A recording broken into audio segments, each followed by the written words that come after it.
What's up with it, world? It's your boy Sleepy J. You are tuned in to the Champs Podcast. I'm your host, Sleepy J. My co-host over here is... This is Coach Rudy right here, and we have our famous or infamous producer, Kyle Neil Matthews.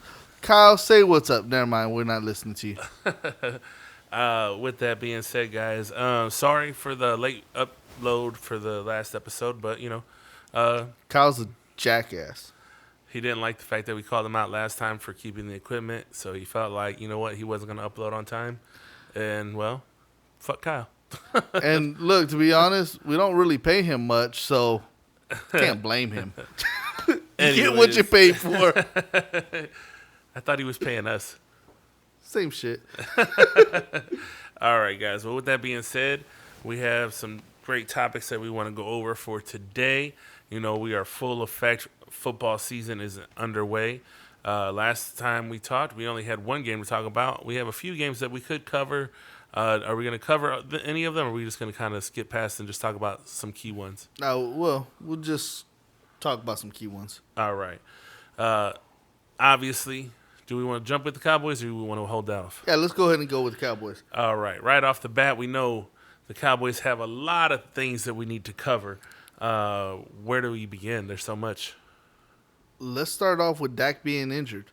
Dak being injured. You don't want to talk about what led up to it or how the game was before that? I do want to. But we want to talk about the injury first? No, I just want to say Dak's injured. Now let's lead up to it. All right. So the game this past Sunday night, Dallas at Tampa. Dallas defense looked awesome. You had Micah Parsons over there getting a couple sacks on TB12, and we had a pick from a safety.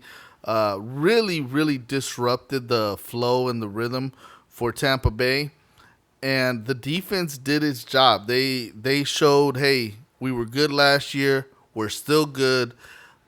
And one thing is, I heard a lot during the game, the commentators starting to criticize the run defense. And I saw on Twitter people were criticizing it as well because Leonard Fournette ended up having a really good game.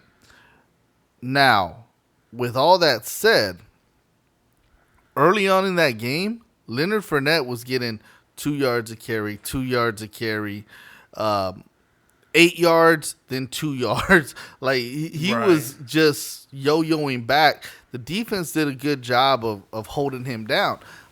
That said, though, Leonard Fournette's a good running back. You know, he's been a very good running back every other year throughout his career. Right. So, and I'm serious when I say every other year. He's played 5 years. 3 years he was solid. 2 years he sucked. And injuries factor into that. Right. But no, he played good. He had a good game. But I really don't believe that the defense played horribly with the run, like people were saying.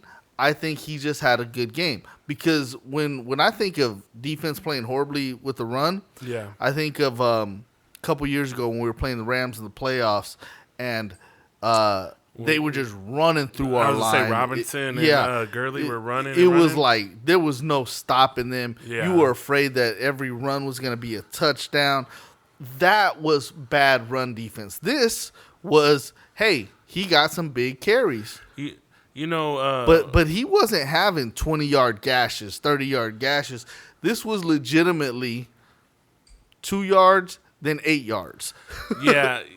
When I look at that, like, if you look at the stats, like, do you know how many yards Brady got throwing? I think less than 200 or right around 200. So he didn't break 3, right? Nah. Okay.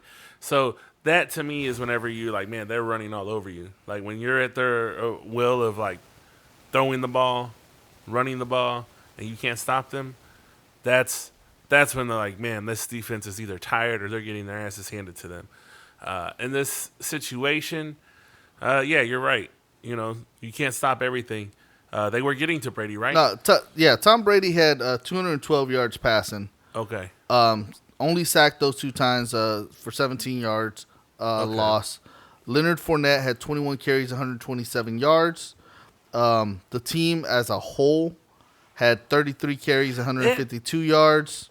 And as another note to that, okay, he had 21 carries. Yeah. 21 carries and 127 yards, 6 yards a carry. So that's expected when you're touching the ball that much. That's what I'm trying to go. Well, yeah, and the longest run he had is 17. Okay. So that's what I'm saying. When Yeah. people talk about, oh, he was having a monster game or the run defense sucked.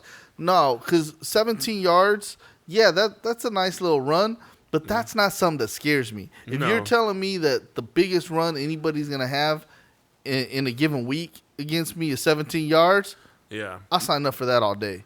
That doesn't say my run defense is bad. Right. Yeah.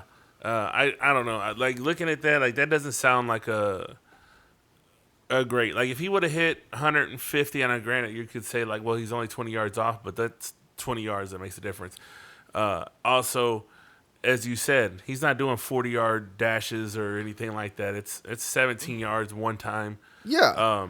And that's a big thing. You know, he did have some nice 7-8 yard runs, right, but he had plenty of 2-yard runs. Right.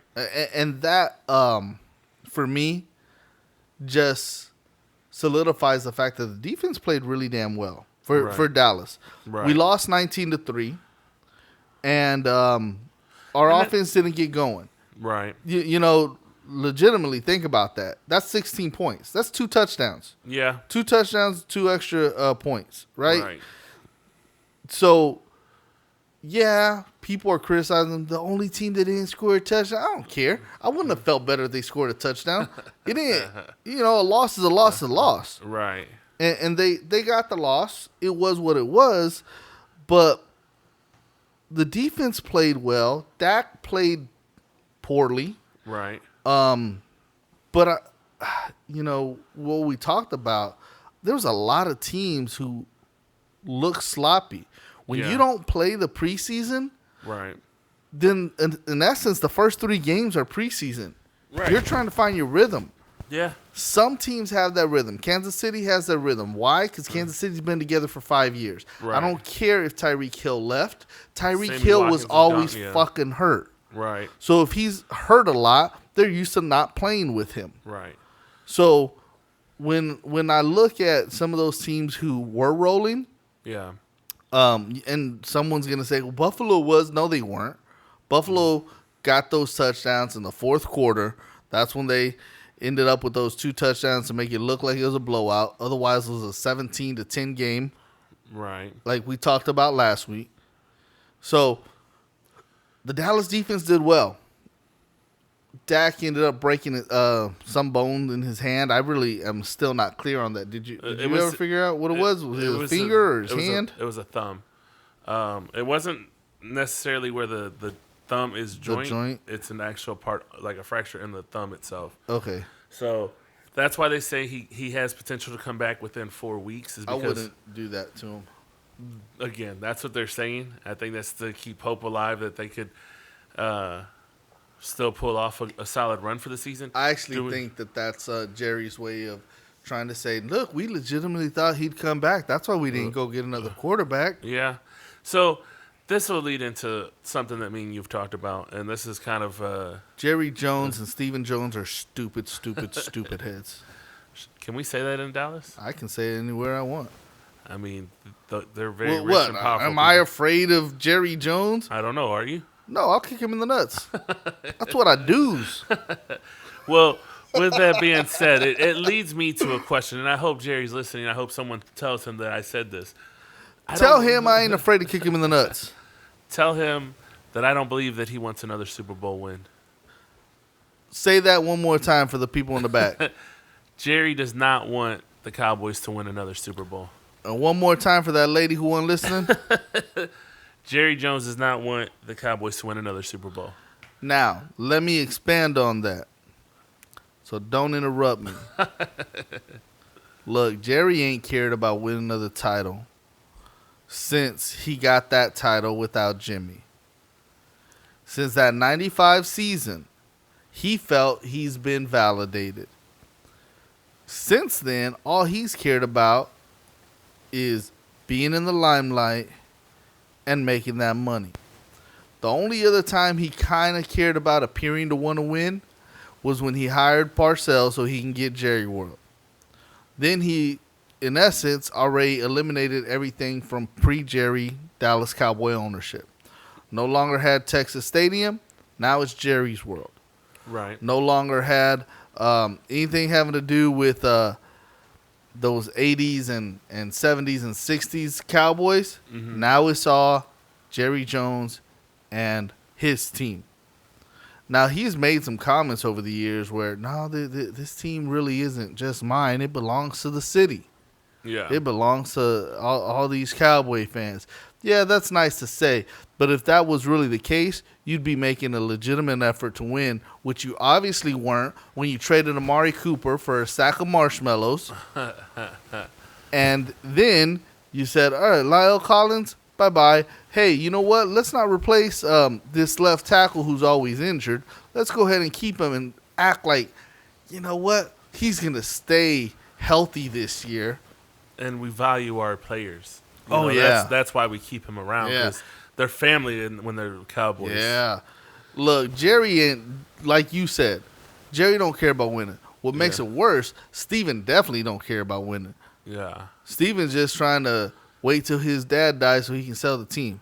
So, I hate to be the one to, like, because I've been a diehard fan for so long, and I just recently traded my card in for the Kansas City Chiefs. And it's because, as I've said probably for the last 10 years, that Jerry's everything wrong and right with the team. That Jerry's the reason for all of the losses and the heartbreaks that we've had over the last, 30 years has it been? Yeah. Oh, damn near. Since then. And you know what? I think I will say I'll push you back on the idea that he hasn't wanted to win another one.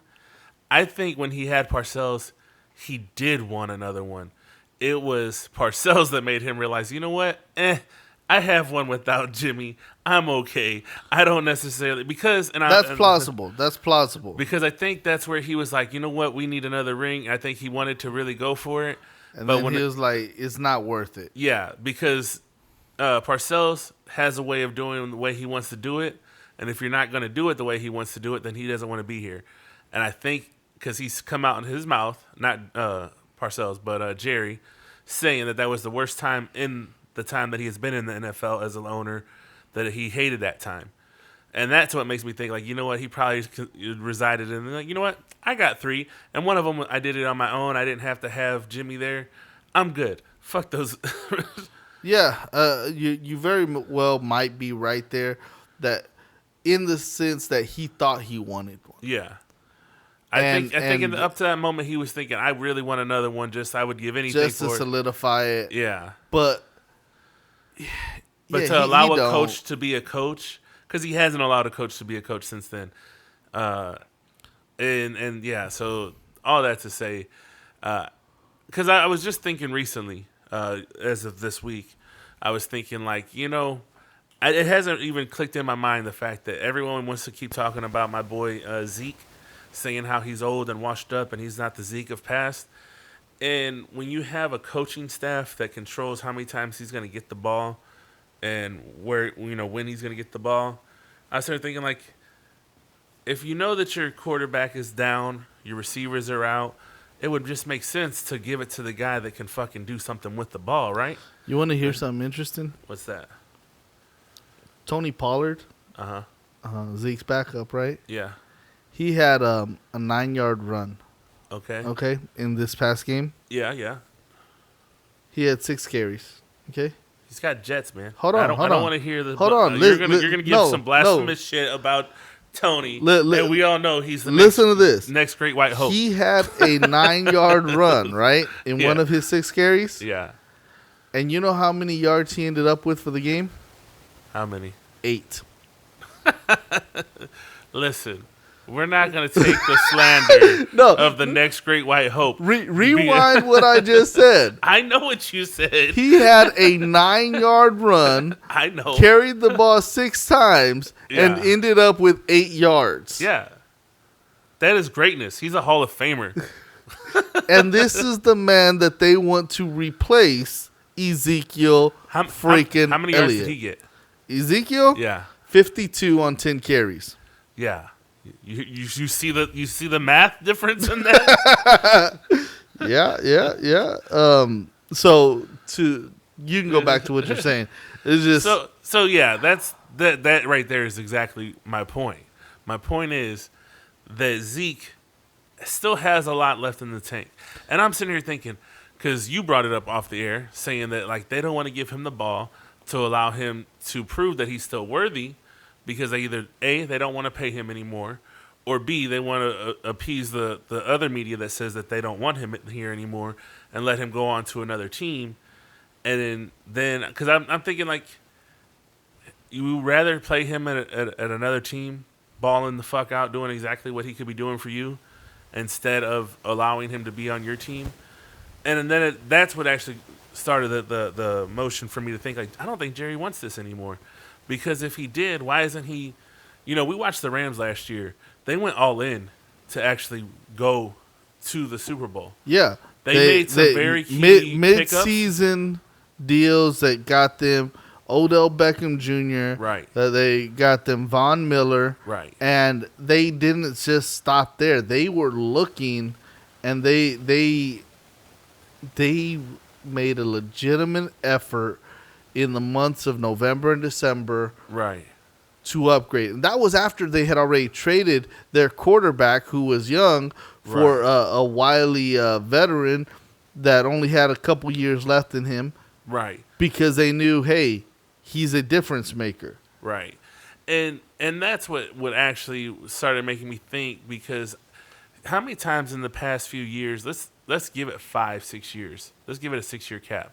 How many times have we seen those flares of like, this team has a lot of things that it could, and we've allowed one player that makes it. I mean, it's a player. There's some of our key players that have gone down in peak times, and we haven't done anything to litigate it. We were just like, they're going to come back in a couple weeks, and we're still going to be okay. Don't worry about it. Or quarterbacks that have been hurt before we got Dak, that was like, man, he went down again. Let's just go ahead and keep running with these backups that we've been. Kellen Moore had a quarter, not even a full quarter. I think he had like 4 minutes of a quarter that was like, man, he was balling for those 4 minutes. And everyone wanted to hold on to that. Was the great white hope that was going to fucking save the team whenever Romo went down the next season. And now you're looking at, this is the thing that pissed me off when I seen it. And I was like, this is the bullshit why I left being the fandom of the Cowboys.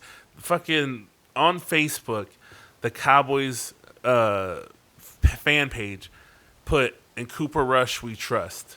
The hell we do. And I was like, see, this is the bullshit right here. I literally left the comment. This is what I'm glad I moved to be Kansas City fan because of this. In Cooper Rush. And then I'm hearing shit on other not podcasts, but other newscasters where they're talking about like Cooper Rush. Halloween last year in Minnesota, he had an amazing 300-yard game, and he was throwing it to CeeDee Lamb, and maybe he can pull off something that Dak can't or couldn't.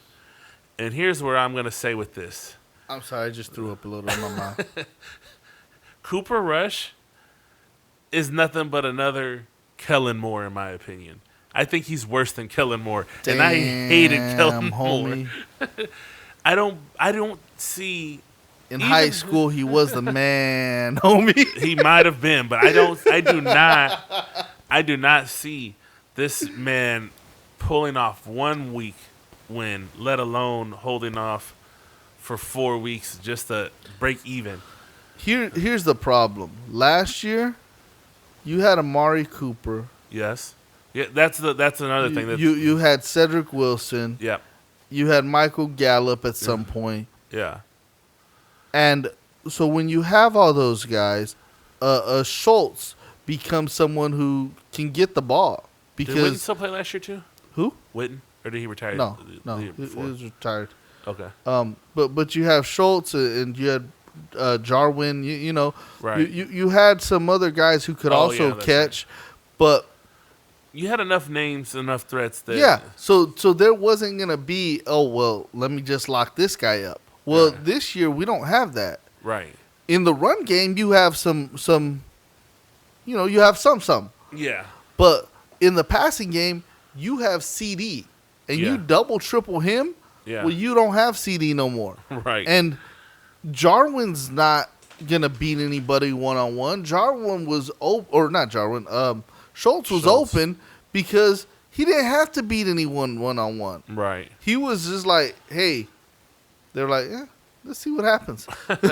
And he was the calculated risk that they let go because he Right. wasn't gonna bust out for a 65-yard catch and run. Yeah. They're like, if he catches it, we'll tackle him. And that's what happened. So when we look at what Cooper had last year, right. Cooper don't have that this year. And Cooper don't have talent like a Dak Prescott does. Right. And even with that talent, that don't mean Dak can even win with this squad. How long? I predicted them to he's win been in the league 6 years too. Dak. No. Rush. No, like 4.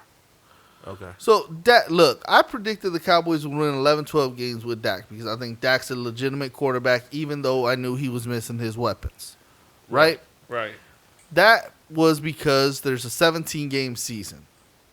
So, knowing that we blew the brakes out of everybody in our division last year and that these guys are still very much the same teams that they were, Dallas was probably going to go 4-2. 5-1 against the division. That was the idea behind it. Well, now you're missing Dak Prescott for 6 games probably at minimum. So you missed Dak for 6 games and you already lost 1 game. That means there's 10 games left. Yeah. So Dak's going to have to win in those 10 games at least 8 of them. He's going to have to do an 8-2 run to give the Cowboys a chance at a playoff spot. That's a lot to ask for. And you're wrong. He came in the year after I'm not Prescott. wrong. No, Rush came in 2017. Your face is wrong. Rush came in 2017. All right, what year are we in? We're in 2022. Okay. So it's 1 year after Dak, which in a similar way, we're looking at the same thing as Tony Pollard. Pollard. Yeah, people are pretending like Pollard's young when he's only 1 year. 1 year removed. Came in 1 year after freaking Zeke or whatever. Yeah. And when they got Pollard, I'm not gonna lie. When they first got Pollard, and even still now, I'm not a big Pollard fan. And we all know I am. As time goes on, I might eventually become a fan, but they have to prove themselves to me. I'm just not gonna accept just because you had a couple good games here and there. I've said it dozens of times. Pollard is Troy Hambrick. Troy Hambrick was a good backup running back, and when you had him, he can make things happen. Yeah. As a starter, he's a 3.1 yard a carry guy because he can't carry the game plan. Right. And as you guys saw on Sunday, Pollard can still not block worth a shit. And so he's not someone you can leave out there with Dak Prescott or Cooper Rush. Hell, maybe that's how Cooper gets knocked out because he got Pollard back there with him who can't block worth a shit or can't make the right block. Yeah. There was a play where Pollard goes to pick up a block, right? Mm-hmm. And he goes to the inside when there's a guy running right up the seam, but a step behind. So he took the first guy. Problem is, the guy that he took was already being locked up by the center. Right. Okay? So he was already being blocked. Right. So he goes to make a chip on him, and the center sees, oh, shit, this guy's running up. So he tries to roll out to block that guy while Pollard's now holding the man that he had, which was just stupid. Because Pollard needed to be able to recognize, I don't need to fear this guy who's up front because he's about to get blocked by the center. I need to see this other guy. Right. But he didn't recognize that. Yeah. Those little things are what get people sacked and get people hurt. Those are the things that when you look at who's a superstar and a star and just a player. What separates him? Yeah, the fact that you can look and tendencies just because this is what typically happens, whether it's this person or another person. That's the game knowledge that we talk about when you're talking about a superstar that they know the game. But one thing that I noticed, and I don't know if you did, all those Tony Pollard lovers. Yeah. Did you hear any of them talking about how he proved how great he is and that Zeke shouldn't be playing? I haven't heard anybody talk about Pollard this week. Exactly. If Zeke has a bad game, Yeah. oh man, Pollard was awesome. Zeke is done. Yeah. And this doesn't even necessarily that he outdid what was it? Zeke. Last year there was a game like about 10, 11 weeks in Yeah. that Pollard played It's about the and time Zeke that didn't. He got like a 20-yard run. Yeah, like the rest of the game, he had like 1-2 yard carries All game. and then he had 120-yard. And everyone kept talking about he could fly. When he opens up, he can fly. And that was that was the thing. He sucked all game long. They still talk had about that. one Fucking good one play. had one good run. Yeah. And I understand loving the home run, right? But he had one good run. Yeah. And people forgot that he sucked all game long. Well, this game, right, he sucked. Yeah. And people weren't talking about in that game afterwards. They weren't talking about, oh, well, you see the difference that he makes? Right. Because they shut up. These Tony Pollard lovers. Right. These people that are done with Zeke because he's no longer the hot new toy. Right. And this all goes back to Jerry Jones and Stephen Jones are stupid. Yeah.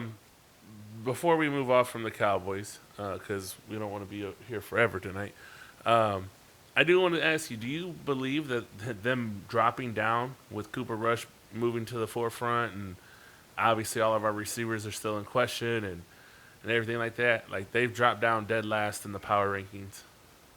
Do I think they deserve it? Do you agree with that? Yeah. With that assessment, with one player out, well, I mean, it's not one player because there's, again, our receiving core is not all there. Yeah. So I'll say this. Offensively, yeah, you could say we have the worst offense in football right now because of those factors. Right. But our defense is too damn good. Okay. So, no, I disagree. Now, if you told me we're 22 or 20 to 23 or whatever. Yeah. I can buy that. Okay. Because I can look at 10 teams worse than the Cowboys. Yeah. I can look at Houston. Okay. I can look at Jacksonville. Yeah. And I don't know for a fact that they dropped down dead last. I think officially they're at 27. Well, depending on what you looked Yeah. at, because I heard them talking today. There was one of the things did put them dead last. Another one had them at 27. Another one at 24. But people have them really low. Yeah. I'll just say this. Their defense is too damn good for me to put them that low. So here's what I was thinking, because with Dak being out, I have no faith in Cooper Rush. But I thought you loved Cooper. I don't know if you guys follow me on Twitter, first thing I see as soon as they put him in, I said, fuck Cooper Rush. Because that's how I feel about him. Like, I don't think I've disliked a player as much other than Kellen Moore. I think Kellen Moore was the only other quarterback that I was like, I can't stand when they put him in here. All right, well, look. The Jets are worse than them. Carolina's a worse team than Dallas. Jacksonville's a worse team than Dallas. Those three for sure. I would say the Giants are a worse team than Dallas. Okay. That's 4. I'd say Cleveland's a worse team than Dallas. They can prove me wrong, but yeah. Right that's now, 5. they're still trying to figure it out. Yeah. And I know that they got to win. There's some of these teams with a win that are worse than Dallas. I could put the Falcons there, I think. I put the Falcons there, even though I think they got a win. Or no, they lost. That's 6 teams. So about where you said, about 23, 22, somewhere around yeah, there? you know, Which is an accurate assessment. Here's what I was thinking, though. Even if by some miracle that the defense does pull off, because it could happen. Defense could be on their fucking shit. legit.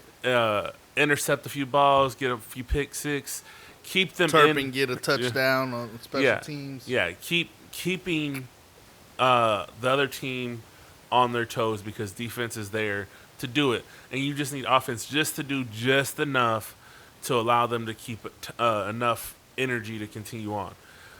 But let's say in all reality, because we know that if Dak comes back after 4 weeks, he's probably being rushed, right? Like that's a rushed return, which leaves for potential to even worse to injure himself again. But let's say he doesn't come back. Let's say they say, you know what, Dak, we don't want you to get hurt. We want you to take the full 8 weeks to return, and the defense keeps you in there. Now, defense could very well carry them 5 weeks. Okay, so you say 8 weeks, so that's 9 games in. They already got 1 loss, so you say they got 4 or 5 losses. Yeah, 4 or 5 wins. Yeah, you could get 4 or 5 wins off of defense. But here's what you have when you do that much on defense, though. By that time, we're 8 weeks in, 9 weeks in the season. Defense is going to get banged up and tired. Not necessarily. You don't think so? No, not necessarily. Because I feel like there's game management that has to go on to keep the defense healthy and not tired. No. So long as your rotation's solid, you're fine. You think so? Yeah. Because we all know everyone talks about D-Law and Micah. You know what makes things fall apart is if you're totally dependent on one player. And that's what I would be concerned with them trying to do. But D-Law is no longer someone you're totally dependent on, and he's missed a lot of games over the last several seasons. This is true, but now you're no longer totally dependent on him. You have a solid enough core without him. Now, Micah, that could be the straw that breaks the camel's back, but there's been no indication that he's going to be an injured player. No, I'm not. That's not. I don't see him slowing down. But needing him, like putting the pressure on him to do what they need him to do is what he's that special type player. You think so? Yeah.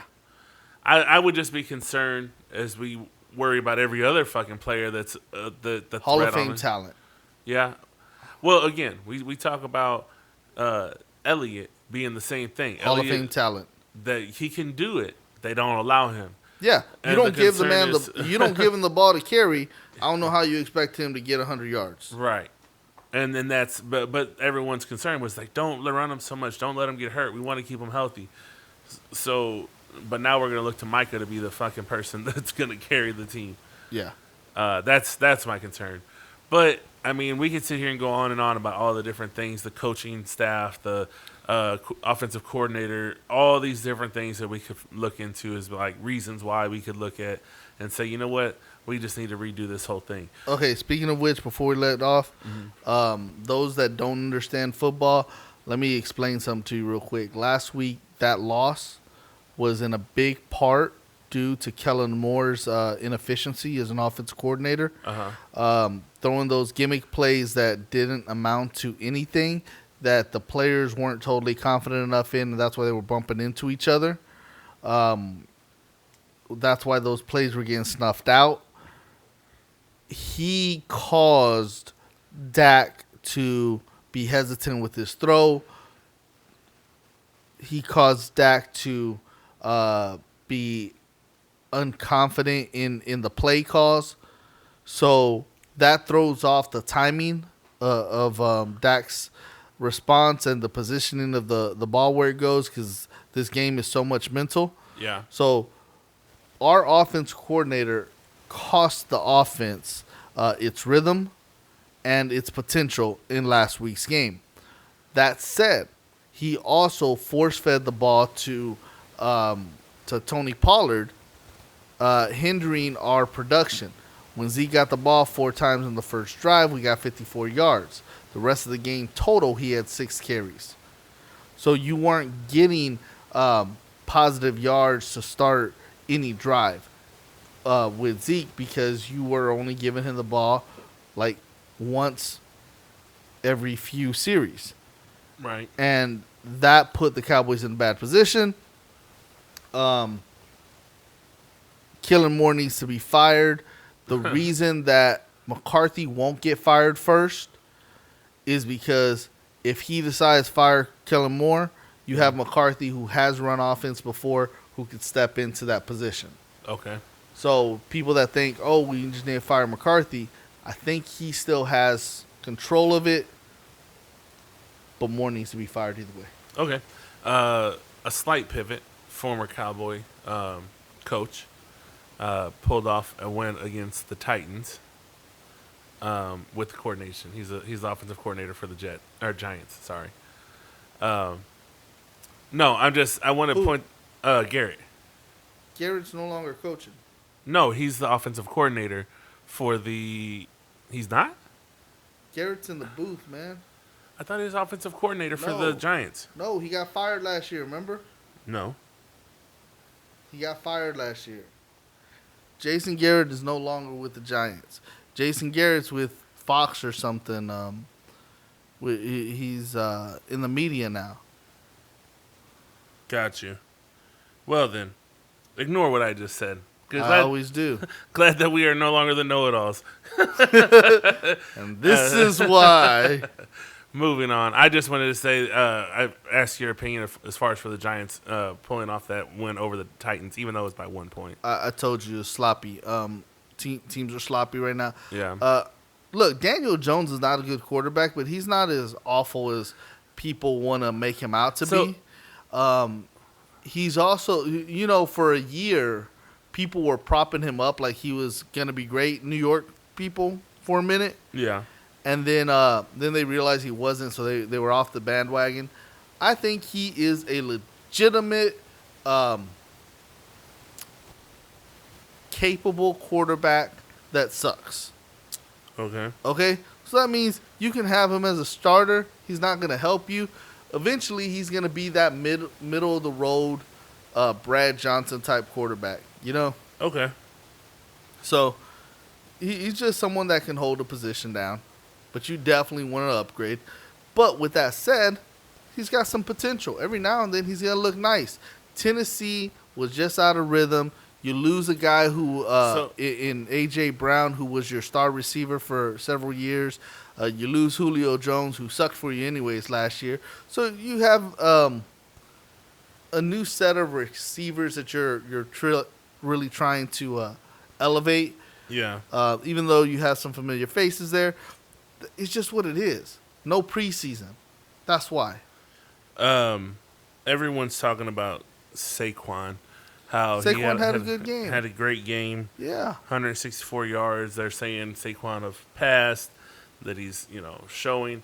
But my thing that how many yards did Saquon have for his career? You remember us talking about that a few weeks ago? I don't remember exactly the number, but I just want to point the fact that he can't stay healthy. That's my point. He hasn't been healthy since his first year. I wish him the best. I do. Right. I think he's an electrifying player. When he's but healthy. I would not bank on him. You wouldn't bet the house sustaining. On him? Hell, I wouldn't bank my garage on him, and my garage is falling apart. Okay, that's all I want to say. Just because well, I was trying to make the Jason Garrett connection, but nonetheless, they're in the division. They did do an upset because they didn't expect Tennessee to lose to them. But we'll go ahead and move on from that. So let's keep it to former Cowboy quarterbacks. Bret Farve. That made about as much sense as you saying that Garrett was a damn coach. All right. All right. I see what you did there.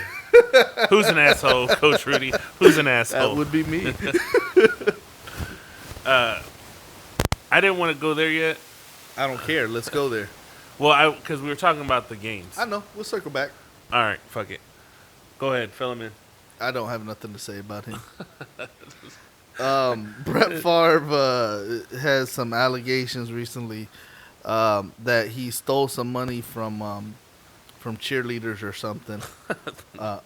Welfare. People on welfare, which quite possibly are cheerleaders with the way the NFL doesn't pay them.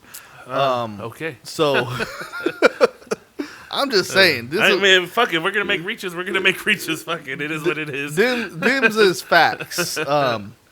I'm sure there's been plenty of NFL cheerleaders who also were in the poverty line. So, NFL don't pay women, man. It is what it is. Right. So, yeah, come after me, NFL. I ain't got nothing for you to take. So Bret Farve is in the news for that. Yeah. What's your take on it?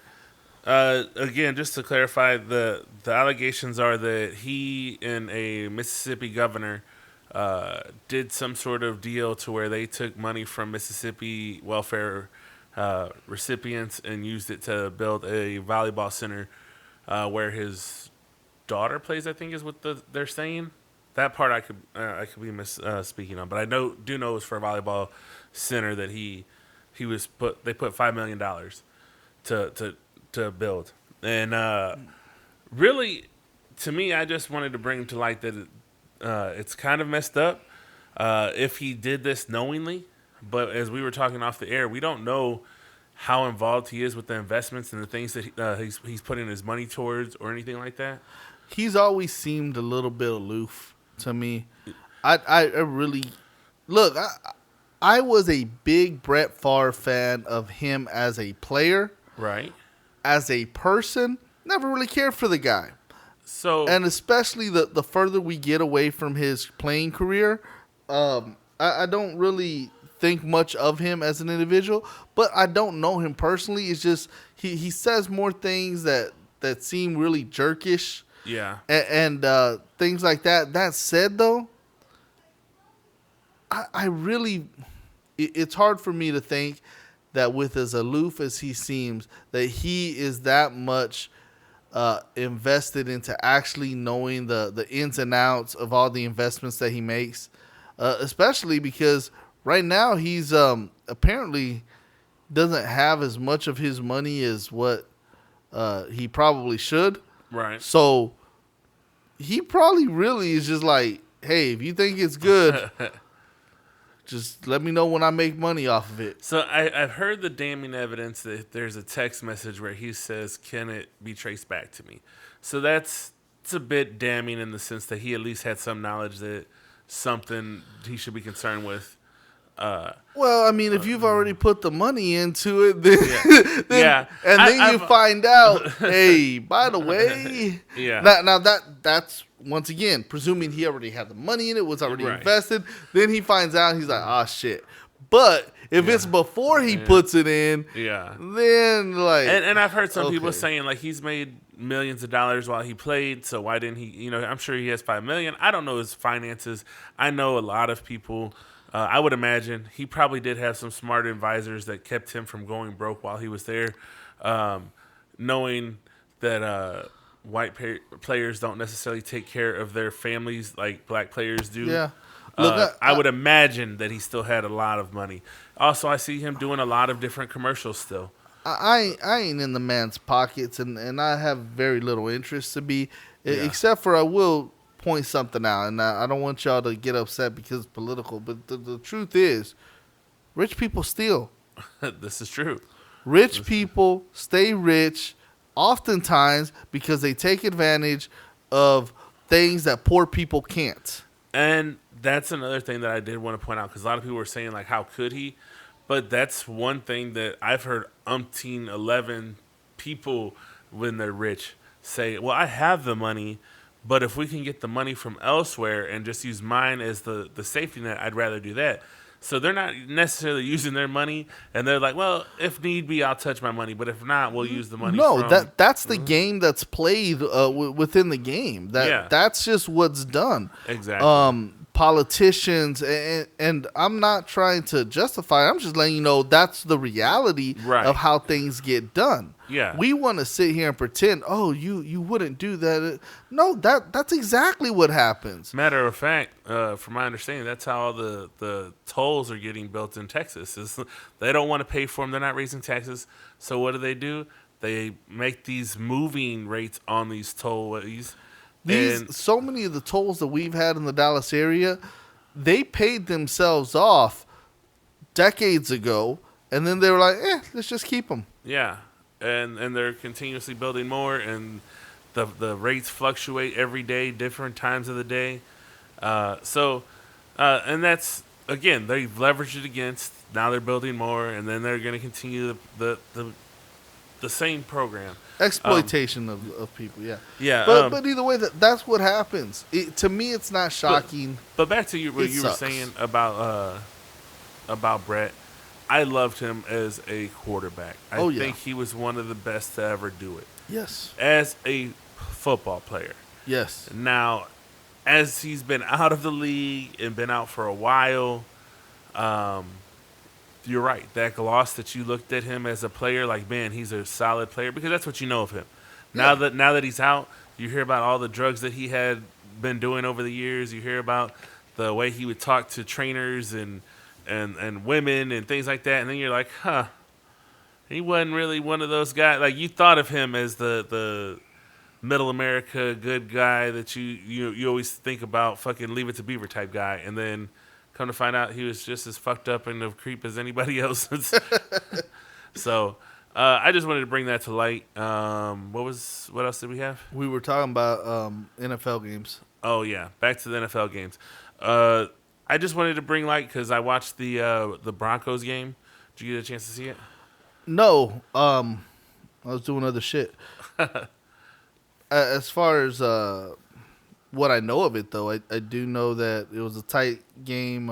Russell played well, but at the end there was some contention because his coach really played for them to kick a 64-yard field goal instead of a chance to go for a first down. Right. And even though they got a kicker with the leg for it, that's still, that's a low probability thing. There's a thing of that so we have a fantasy team or a fantasy league. In our fantasy football league, one thing that I do, he does one thing. I make it if it's like 40 yards or lower, as far as for a field goal, it's pretty much a gimme. You're gonna get a lot of points knocked down if you don't get that. The further out, it's only a couple points that you lose because it's a lot harder to get those done. Not as many kickers can kick a 60-yard, 50-yard field goal. 40, 30, 20, those are almost give me. Like, those are pretty standard. Like, you should be coming in and doing that with ease if you're going to be the kicker. And that to being said, I believe that there was like a minute and a half at the time when they were trying to get the ball down, and they got stopped at with that, because after they made the kick, there was still like 27 seconds left to the game. So now you are running down the clock. I understand that. I understand, like, okay, we want to run this clock down, and then we're going to go ahead and kick the ball. Now, I have heard that the coach said when we took the field, Russell knew the plan was to kick the ball. That was the plan. Yeah, I heard that. And so everyone's like, well, why didn't you let Russell do it? Because, 4th and 5, pretty doable. About 48% of teams that go on there actually get that. And I had the same criticism. If I had Russell, he was playing pretty decently, and he was also connecting with his running back on the pass quite a bit, which a lot of people had a lot to say about that.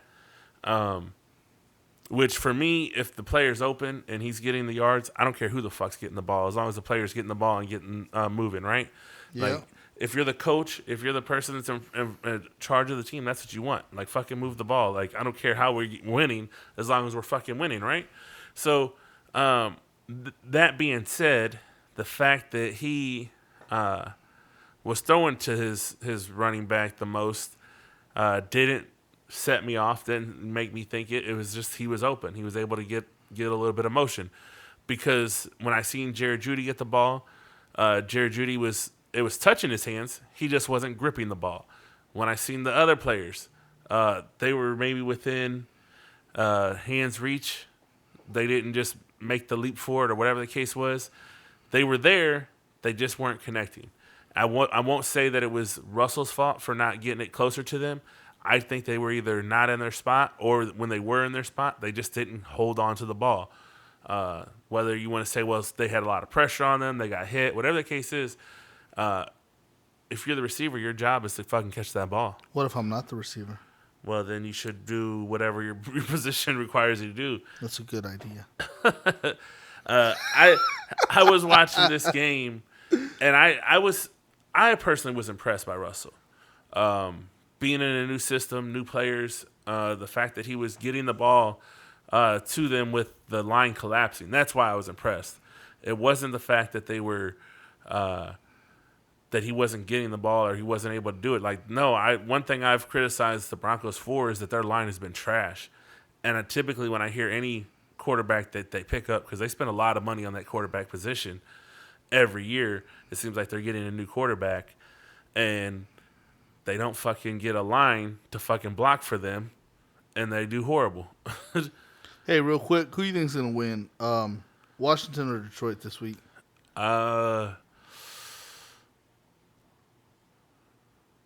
I'm gonna go with Detroit. Okay. The reason I ask is because I just picked up Carson Wentz. Yeah. And I didn't know which quarterback to play, him or Goff. So if you think Detroit's gonna win, I'll play Wentz. I'm just playing with you. Yeah, I think. Yeah, my assessment of Russell being in Denver, I think he's a good fit for there, and I still stand on that. He still has a chance to make a run. He has a pretty easy schedule from here on out. Yeah, look, it's disappointing loss, but somebody's going to win, somebody's got to lose unless you got the tie that we had this past week. There's a lot of close games. But look, the bottom line is it was very sloppy. Yeah. That was what should be expected. And your first game with this team. And you were playing your former team. Yeah, so who knows you better? Right. Than played those with you guys for the last 10 years. Yeah. Your coach that's been coaching you for the last 10 years knows your tendencies, knows how to read you, which all makes a difference. Makes a lot of difference. Oh, yeah. Knowing how to make you uncomfortable, which I'm sure they were like, oh, it's Russell. We got plenty of game footage on Russell, whether it's practice or actually play game footage. So I'm sure they knew what they were doing with having him there. The fans booed him, which is unfortunate. But, he ran his course there in Seattle, and I'm sure later on, if he sees them again, that he'll make his mark be felt. Yeah. Anything else you want to cover? There's a lot of other stuff, but nah, we don't need to. A big thing was the Cowboys. We dug deep into that, and we could still go further. One thing I do want to mention this weekend, we have the Canelo Triple G fight coming up. It's their third matchup. Do you have any predictions? Pain. Pain for who? Pain. Look. Every time I hear that question, yeah. What are your predictions for the fight? Yeah. I think of Rocky 3, where they ask Clubber Lang. Yeah. And he looks at the camera. Pain. That's literally why I say it. That's now, hilarious. The reality is, it's a difficult matchup because Triple G's was a really good fighter. Yeah. Even though he's old, even though he's no longer in his prime, I still think it's going to be a difficult matchup. I think Canelo has a lot to prove to himself. Yeah. Not really to the rest of the world. I think he really has the idea that he needs to prove this to himself. So I can foresee one of two things happening. Canelo finishing it with a TKO. Okay. Or it comes down to the judges and Canelo winning it there. I say that because Canelo needs to prove it to himself. Yeah. But if he's confident in what he's doing, he'll just play it the same way he did the first two times. I will say, coming off of a loss, this is a very dangerous opponent to go against. Not because I think that Triple G has really ever beat him personally. I say it's dangerous in the idea that Triple G has fought him closely contested fights, and because of that, if he loses, this could really hurt his ego and the champion that he is. Make it hard for him to dig himself out mentally from coming back from back-to-back losses. I concur. So that's why I think it's a dangerous fight for him to take. I don't also believe that he wouldn't take a fight that he didn't believe that he could win, especially coming off of a loss, even if they are dangerous. I mean, this isn't the same Triple G that fought him, 5-6 years ago? Yeah, no. Was that the last time they met up, or was that the first time they met up? Either way, Triple G's 41 now. And Canelo's still barely 30. So there's quite a big difference there. And I'm going to go with youth over age in this situation. Not to say that Triple G can't hit hard and that he won't fight a hard-fought fight. But one thing I know about Canelo is he knows how to work his angles. He doesn't just stand there and let you hit him. He will stand toe-to-toe with you if you want to. In most cases, I don't feel like that is ideal for you, because history has proven those people that have just sat there and slugged it out with him have gotten knocked out. Yeah. But again, he's very smart, tactical. He's learned from all of his wins and losses that he's done in a way that I don't think most fighters do. And I'm expecting him to prove to the world that he's still champion contender. And Triple G will hopefully this trilogy will be shut down.